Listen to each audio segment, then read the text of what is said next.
Praise the lord, హల్లెలూయా. దేవుని నామానికి మహిమ కలుగును గాక. అందరూ బాగున్నారండి? మా యూట్యూబ్ ఛానల్ని చూస్తున్నారు కానీ సబ్స్క్రైబ్ కూడా ఎవరు చేయట్లేదు. సబ్స్క్రైబ్ చేయండి, లైక్ చేయండి, షేర్ చేయండి, కామెంట్ రూపంలో నాకు కామెంట్ పెట్టండి. మీ కొరకు నేను ప్రార్థన చేయబోతున్నాను. ఈ దినం వాగ్దానము పరిశుద్ధ గ్రంథములో నుండి మత్తయి సువార్త 11వ అధ్యాయము 28వ వచనం. ప్రయాసపడి భారము మోసుకొనిచున్న సమస్త జనులారా నా యొద్దకు రండి, నేను మీకు విశ్రాంతి కలుగు చేతును. దేవునికి స్తోత్రం.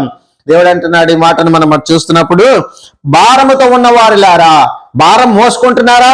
మన భారాలు అంటున్నాడు ఆయన మీద వేయండి, నిర్భరమైన బుద్ధి కలిగి మెలకుగా ఉండండి, ప్రార్థన చేయండి, మీ భారాన్ని నేను మోస్తానంటున్నాడు. రండి నా యొద్దకు, మీకు విశ్రాంతిని, శాంతిని, సమాధానాన్ని ఇస్తానంటున్నాడు. శాంతి, సమాధానము, నెమ్మది దేవుడు మనకి ఇవ్వటానికి ఇష్టపడుతున్నాడు. అటువంటి దేవుని కలిగి ఉన్న మనము ధన్యులము. దేవుడి మాటలు దీవించును గాక. ఆమేన్, ఆమేన్.